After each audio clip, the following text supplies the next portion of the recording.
देखो टुनटुनी, मैं तुम्हें पहले ही साफ बता देता हूँ, अंडे में से बेटी नहीं निकलनी चाहिए, क्योंकि तुम जानती हो ना मुझे बेटियां बिल्कुल पसंद नहीं है। अगर इस अंडे में से बेटी निकली तो ध्यान रखना, मैं उसको जान से मार दूंगा। ऐसा मत कहिए जी, बेटियां तो भगवान का दूसरा रूप होती है। मैंने कह दिया तो कह दिया, मुझे बेटा ही चाहिए। तभी वो अंडा फूट जाता है और टुनटुनी को एक बेटी होती है, जिसे देख चिंटू गुस्से से भर जाता है। मैंने तुमसे कहा था ना मुझे बेटा ही चाहिए, बेटी नहीं चाहिए। अब मैं इसकी जान ले लूंगा। ऐसा मत कीजिए जी, कोई पिता अपने बच्चे को कैसे मार सकता है? इसे छोड़ दीजिए, इसके बदले भले ही मेरी जान ले लीजिए। चिंटू चिड़ा टुनटुनी की लाख मिन्नत करने के बाद भी उस बेटी को जान से मारकर जंगल में फेंक देता है और टुनटुनी रोती रह जाती है। हे ऊपर वाले, अपनी बेटी को मरते हुए देखने से तो अच्छा था कि तू मुझे ही मार डालता। समय बीतता गया और एक दिन टुनटुनी को एक साथ 3 बेटियां हुई। टुनटुनी को चिंटू का डर सताने लगा, इसलिए वो बहुत घबराने लगी। अरे ये क्या हो गया? अगर चिंटू जी को पता चला कि मेरे एक साथ 3 बेटियां हुई है तो वे इनकी जान ले लेंगे। मुझे कुछ तो करना होगा, मैं इन फूल सी बच्चियों को नहीं मरने दे सकती। बहुत सोचने के बाद टुनटुनी अपनी तीनों बेटियों को लेकर उड़ जाती है और उन्हें एक सुरक्षित जगह पर छिपाकर जाने लगती है। तभी उसकी सबसे छोटी बेटी कहती है, माँ, अभी हम तीनों बहुत छोटे हैं, आप हम तीनों को क्यों छोड़कर जा रही हो माँ? हमारा ध्यान कौन रखेगा? मुझे माफ कर दो मेरी बच्चियों, अगर मैं तुम तीनों को अपने साथ रखती तो तुम्हारे पिताजी तुम्हारी जान ले लेते। तुम तीनों यहाँ बिल्कुल सुरक्षित हो, बस यहाँ से बाहर मत निकलना, बाहर शिकारी पक्षी घूमते रहते हैं। मेरी प्यारी बच्चियों, मैं तुमसे रोज मिलने आया करूँगी और अपनी बच्चियों के लिए खाना दिलाया करूँगी। ठीक है माँ, लेकिन वापस जल्दी आना। इसी तरह टुनटुनी रोजाना जब चिंटू चिड़ा सो जाता तब चिंटू से छुपकर अपनी बेटियों से मिलने जाती थी। ये टुनटुनी रोज मुझसे छुपकर कहाँ जाती है? कुछ तो बात है, आजकल मुझ पर ध्यान भी नहीं दे रही। मुझे इसका पीछा करना होगा। चिड़ा टुनटुनी का पीछा करते हुए उसी जगह पहुंच जाता है जहां टुनटुनी अपनी तीनों बेटियों को खाना खिला रही थी। चिंटू को अपने सामने देख वो चारों बहुत डर जाती है। मेरे साथ इतना बड़ा धोखा टुनटुनी, मेरी 3 बेटियां हैं और आज तक तूने मुझे खबर भी नहीं लगने दी। अब तू देख मैं क्या करता हूँ, मैं इन तीनों को बेचकर पैसा बनाऊंगा, पैसा। ऐसा मत कीजिए, वो शिकारी मेरी तीनों बच्चियों को खा जाएगा।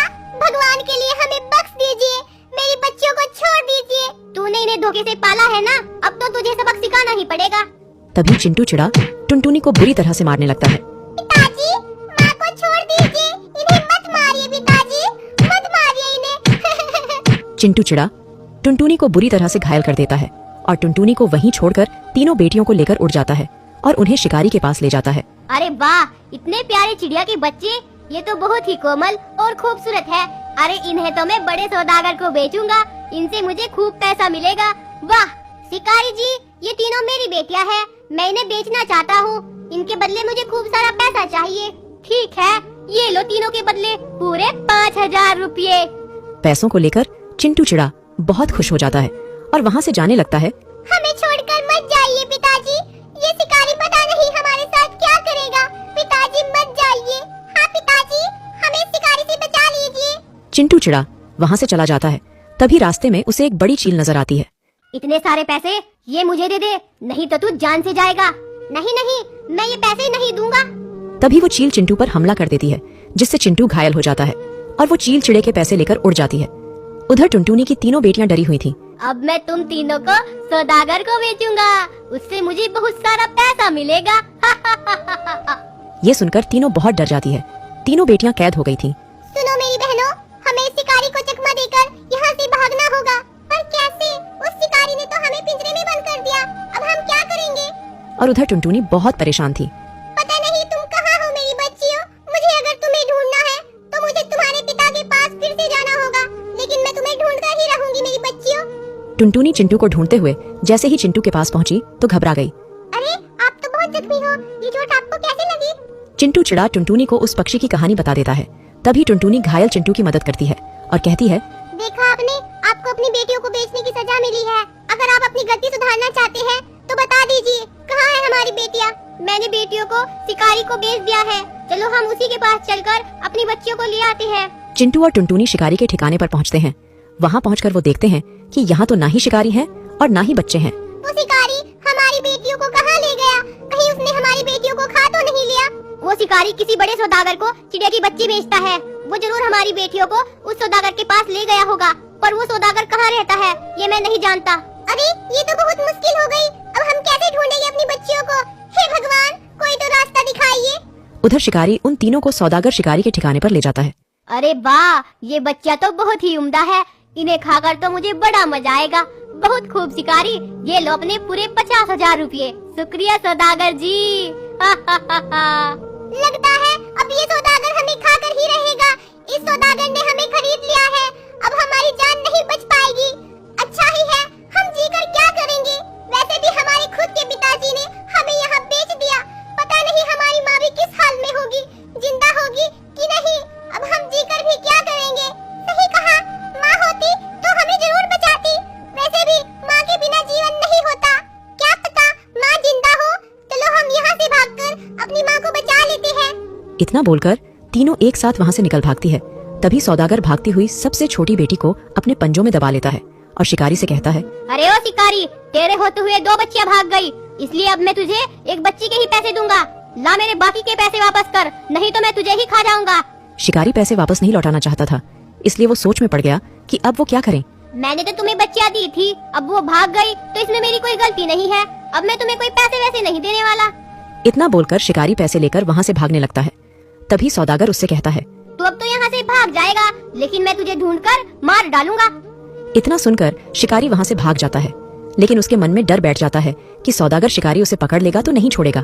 फिर वो अपने घर पहुँचता है तो देखता है कि चिंटू और टुनटुनी उसी के घर में उसका इंतजार कर रहे थे। शिकारी भाई, हमें हमारी बच्चियाँ वापस कर दो, हम आपका पैसा आपको लौटा देंगे। इनकी 2 बेटियाँ तो सौदागर के पास से भाग गई।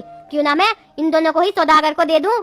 मैं उसके पैसे लेकर भागा हूँ, वरना वो मुझसे बदला जरूर लेगा। ठीक है, मैं तुम्हें तुम्हारी बेटियों के पास ले चलता हूँ, चलो मेरे साथ।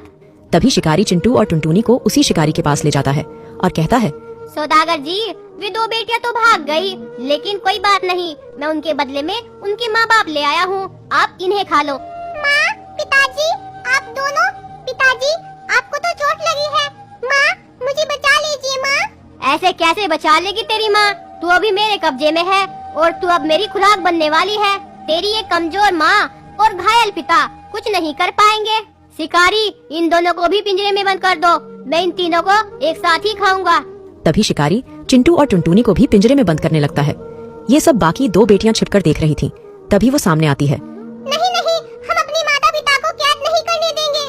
वो दोनों अपने माता पिता को बचाने के लिए शिकारी के पास आती है और उस पर हमला करने लगती है। तभी सौदागर और शिकारी मिलकर सभी को पिंजरे में बंद कर देते हैं। मैं अब इन 5 को खाऊंगा। मैं इन्हें खाने के लिए मिर्च मसाला लेने जा रहा हूँ, तब तक तुम इनका ध्यान रखना, ये कोई चालाकी ना करे। इतना बोलकर सौदागर चला जाता है। अब 5 को वहाँ से बच निकलने के लिए कोई रास्ता नजर नहीं आ रहा था। तभी चिंटू कुछ सोचने लगता है और शिकारी को अपने पास बुलाकर कहता है, शिकारी भाई, तुम हमें इस पिंजरे में से निकाल दो, उसके बदले में हम तुम्हें बहुत सारा पैसा देंगे। हा हा हा, तुम तो मुझे एक ही बार पैसा दोगे, लेकिन ये सौदागर मुझे हर बार पैसा देगा जब भी मैं इसके पास शिकार लेकर आऊंगा। हा हा हा, अब तो तुम सब लोग मरने के लिए तैयार हो जाओ। हम तुम्हें इस लायक नहीं छोड़ेंगे कि तुम किसी और पक्षी का शिकार करो। तभी चिंटू अचानक से शिकारी की गर्दन पकड़ लेता है। फिर टुनटुनी और चिंटू उसकी गर्दन को उसके धड़ से अलग कर देते हैं। कुछ देर बाद सौदागर मिर्च मसाले लेकर वहाँ आता है। अरे ये क्या, ये तुम लोगों ने क्या किया? तुमने शिकारी को ही मार डाला। मैं अभी तुम लोगों को खाता हूँ। तभी सौदागर गुस्से में टुनटुनी की एक बेटी को पिंजरे से बाहर निकाल लेता है। वो उसको खाने वाला था। तभी चिंटू बोलता है, सौदागर जी, मरने वाले की आखिरी इच्छा पूरी करनी चाहिए, और एक असली शिकारी मरने वाले की आखिरी इच्छा जरूर पूछता है। मेरी भी एक इच्छा है। ठीक है, बता क्या है तेरी आखिरी इच्छा? मैं अपनी बेटियों को अपने सामने मरते हुए नहीं देख पाऊंगा, इसलिए मेरी यही इच्छा है कि आप सबसे पहले मुझे ही खा लो। सौदागर चिंटू की बात मान लेता है। वो बेटी को पिंजरे में ही बंद कर देता है।